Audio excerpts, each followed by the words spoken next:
Now the left side is the center of the family life, the Graha Lakshmi, the goddess of the family, the household. You see. A person who runs after money too much forgets his family. He has no time for his family.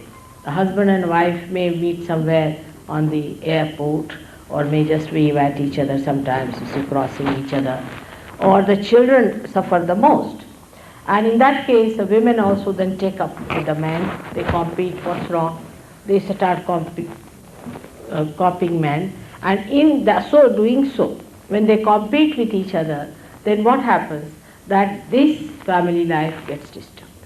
The woman of the household is dissatisfied, her ego is not satisfied. In olden times, the man used to go in the jungle and get all the wood cut, bring it home, and give it to the wife, and wife used to cook. There was no problem because there was barter system. He could see her working in the household. Now the husband earns the money and the woman spends. I mean, that also requires some work, isn't it, to spend the money. But to man, it looks like that I'm the earning member and she's the spender. So she says, all right, I will also earn.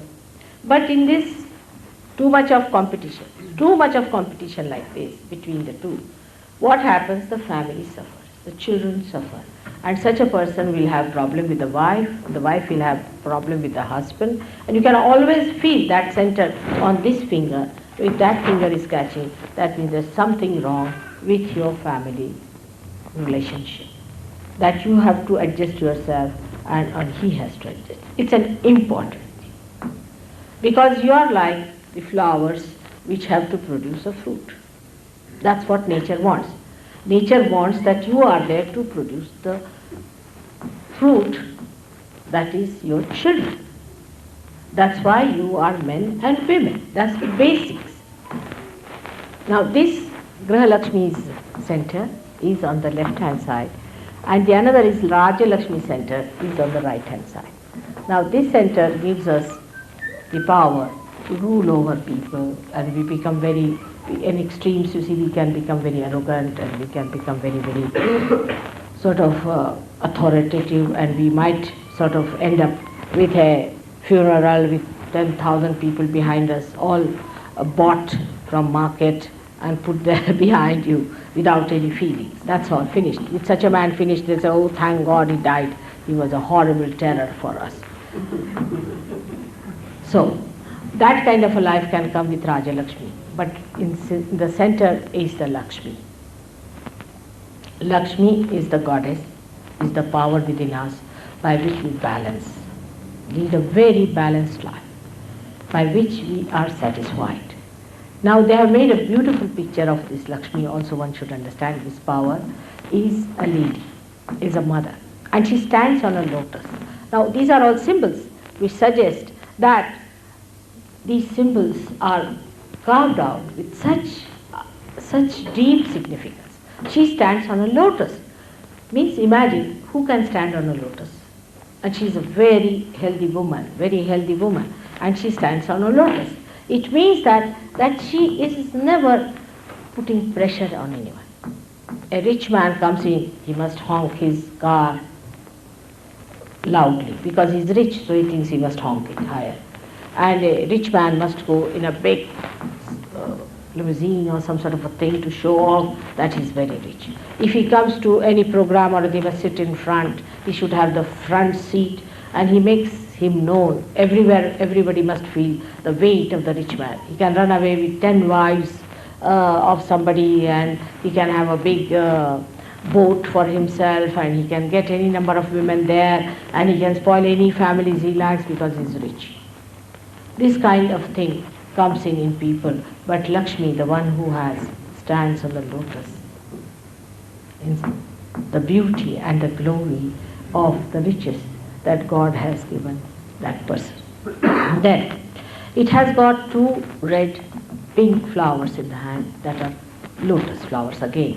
Now the lotus is regarded as a very holy flower in India because it is so receptive to everything that is crude and funny. First of all, it is born in the mud. Just think of it. In the mud, in the filth, where the horrible smell is coming out, the lotus is born. And the one lotus gives the fragrance, the beautiful fragrance to the whole atmosphere, and kills all that filth and everything, and covers the whole pond with its big, big leaves, so that it looks a beautiful pond. That's what is the lotus for. But this lotus is a pink lotus, means pink, is the sign of love. Pink is the sign of love. So such a person has to have tremendous love and that softness of the lotus. Now the inside of the lotus is very soft and nice. And I don't know what you call that, the black bee, a very big one, which has got horrible, no, the black bee is like that, which has got angular legs and things like that. Horrible, you cannot touch it. That one can find its place in the lotus. When it goes to the lotus opens its petals and takes it inside and makes it sleep on the corona that it has, very soft one on the bed, and covers it nicely and gives it a nice, swinging feeling that it feels it is in the lap of the mother and it sleeps off. Even such an animal, it gives a place to live. Now the man who is a Lakshmipati, the one who is blessed with Lakshmi, has to have a temperament like that. Anybody who comes to his house, anyone, should be very readily accepted. I have seen people like that. I have seen in my lifetime. Should be accepted, and they should be very gratified to have such people in the house, and should feel that, oh God, what a blessing it is that we have a guest in the house. But in modern times, we find out devices and methods how to avoid guests. Guests are equal to pests. I was in London. We were living on Surrey Hills, and we had bungalows, separate bungalows, quite good bungalows, I should say. There were 7 bungalows. And poor husbands were taken to task for mowing the lawns and everything, and the wife used to tell them, now come along, do it properly. And the polishing of the brass, whatever was there, and everything was done very well. But I didn't see even a rat enter those houses. Even a rat. I mean, leave alone human beings. Nothing entered those houses, only these 2 persons used to come out and go in.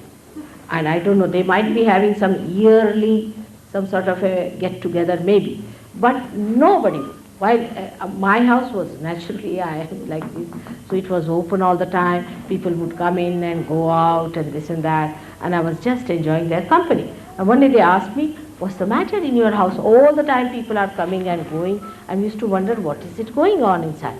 I said, nothing, just they come, have tea and go. That's all, just some talk together, some rapport of love. But what is this? All the doors are closed. That way I must say, Sydney people are very open-hearted.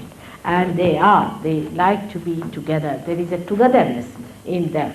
But with all this, if you cannot have togetherness to enjoy your wealth with others, then what's the use of all the wealth? If you have wealth, you'll go for horse racing. That's also your own enjoyment. If you have wealth, you will do something else which is so individualistic. You cannot enjoy your wealth unless and until you share it. As I told you the other day, that I am a capitalist in the sense I have all the powers within myself. But I cannot live without sharing it, so I am the greatest communist because I just cannot enjoy it. That's why I had to come all the way to Australia. And today my husband was so insistent that I should come back. No? I said, no, I have to meet all the Australians still, and then I'll come. So unless and until you share this love after realization, you do not enjoy. All isms drop out because you become combination of both extremes and you just start enjoying yourself.